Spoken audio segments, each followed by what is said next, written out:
Hi, I'm the Director for Common Knowledge Trust, and while we hold the Birthing Better childbirth online birth classes that hundreds of mothers and fathers developed in the early 1970s for absolutely all births, skills that we can prepare our body for birth and coaching skills for all births without exception, the fact is we're now dealing with this virus. Now, luckily, unlike Zika, which pregnant women got and kids were born as anencephalic, we don't hear a lot of reports of pregnant women getting this virus. There have been very, very few reports of babies or children getting sick.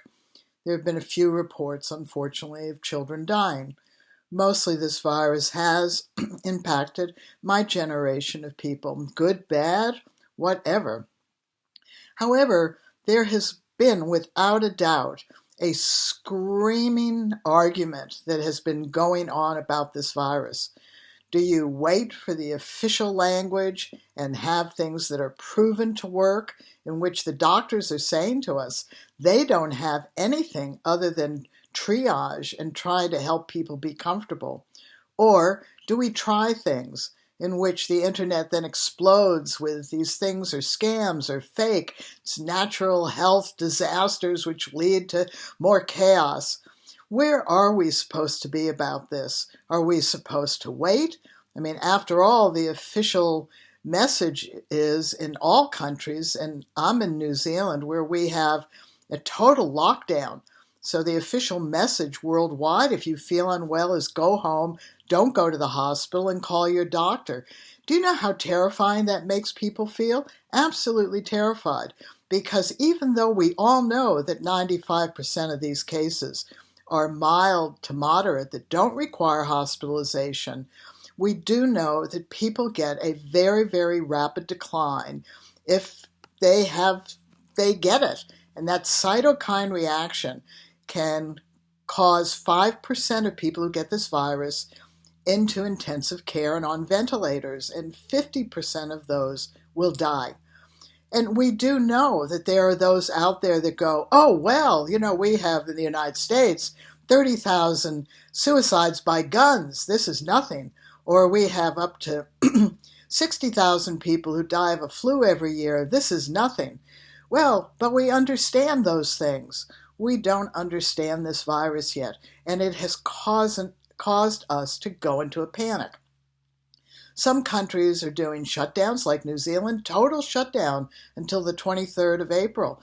We can go for a walk, we can go shop at essential service of supermarkets, but basically we're shut in. Places like Sweden are using the herd immunity. The United States, under the confused message of our federal government, is kind of, sort of, maybe not, don't know. So the fact is that in the United States, it is going to spread. And it's going to spread probably in New Zealand once the lockdown is finished, because you're not going to be able to stop the virus from spreading. So it gets back to this thing. Do we wait until we have proven things like a vaccine? Or do we do something else? And that's where this BBC article is so profound. The article is basically, why do people in some countries wear face masks? There has been zero proof that face masks work, and yet there are some countries in which everybody wears them, and in other countries where nobody does.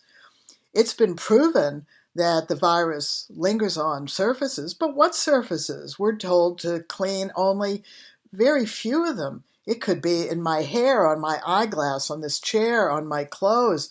Where? What surface are we cleaning? So it's not really proven where it is or how it is.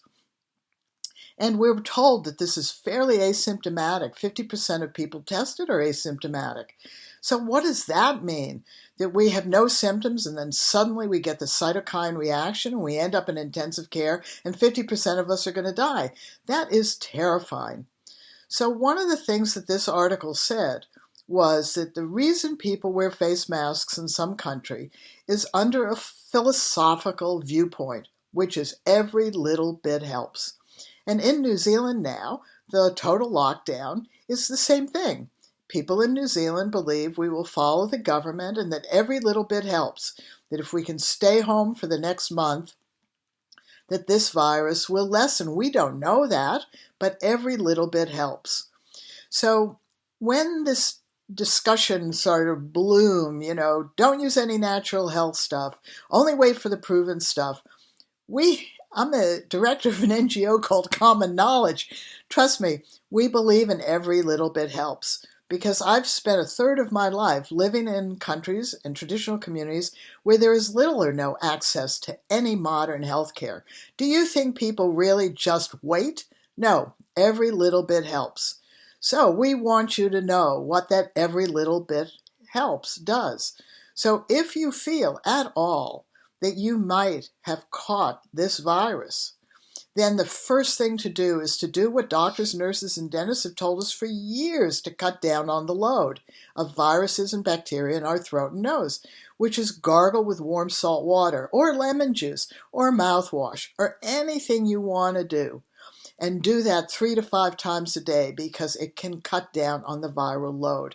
Clean out your nose with salt water. I use a neti pot. People go, oh, they're terrible. They've worked for me. So clean out your nose. You can just snort up with salt water like that because you want to clean that back of your nose and your throat out. And one of the things the Chinese doctors have said as they've gone through this, because they use a lot of traditional Chinese medicine, they said, only drink warming things, because you do get a chill at the beginning of this, just like you do with a flu. So drink warming things, drink warming soups, warming things. The other thing is that people supposedly lose their sense of smell or sense of taste, but they also get a dry mouth. And if you get a dry mouth, your body is telling you you are dehydrated. And the best way to get rehydrated is for you to mix up your own oral rehydration formula, which is slightly salty, slightly sweet, and drink at least 2 8-ounces of warm oral rehydration. Drink right away and see in 20 minutes if your mouth is still as dry. If it isn't, yippee! Every little bit helps. And this is what I have been following. I also got herbal lozenges, particularly strong mentholated things, because we don't know. We know that this virus attaches and multiplies in our cells, but many of us grew up with Vicks, and we know how it helps open up our airways and open up our lungs. So perhaps this virus doesn't like strong odors. We don't know. But herbal lozenges, mints, and things like that are fragrant, cedars, eucalyptus, inhaling that. Warm teas, ginger tea is very good because it warms us. We're going into winter here. You're going into summer. If you feel cold, hot water bottles, or fill a glass bottle up with hot water, wrap it in a towel, and stay warm. If you have access to zinc, the Chinese doctor said zinc is working better than vitamin C. Well, follow their experience. And because we do not know where this virus is, take a shower at the end of the day and wash your clothes. So it's really important for you personally to make a decision. Are you in that group that goes, I'm going to do nothing until it's proven? And if I don't feel well, I'm going to go home and I'm going to call my doctor. And if I get worse, I'm going to go to the hospital. Well, you can do that. That's your right as a human being.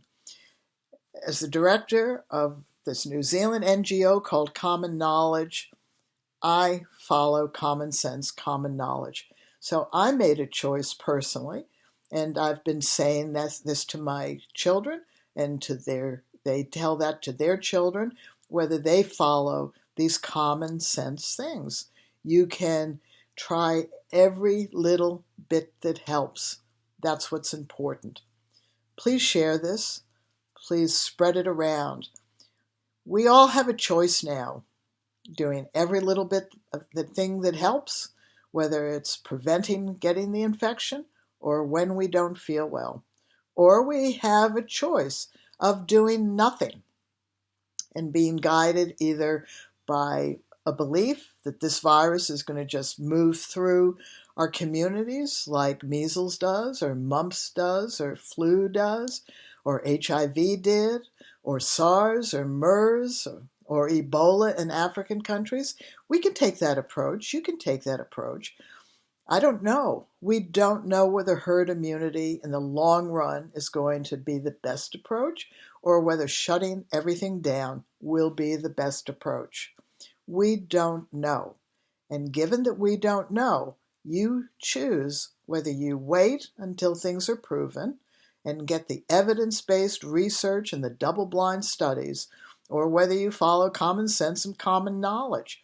Now, does our NGO trust what's going around now, which is taking unproven medications just under the belief that this is everything little bit helps? We don't know.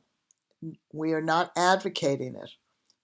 We believe that there are things that we can do that have less of a potential to have a serious negative impact. That's important. If you start randomly taking medications, you do not know what the side effects are.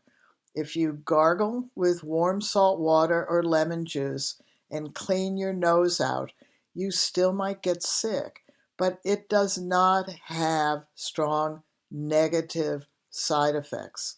So once again, that's your choice as well.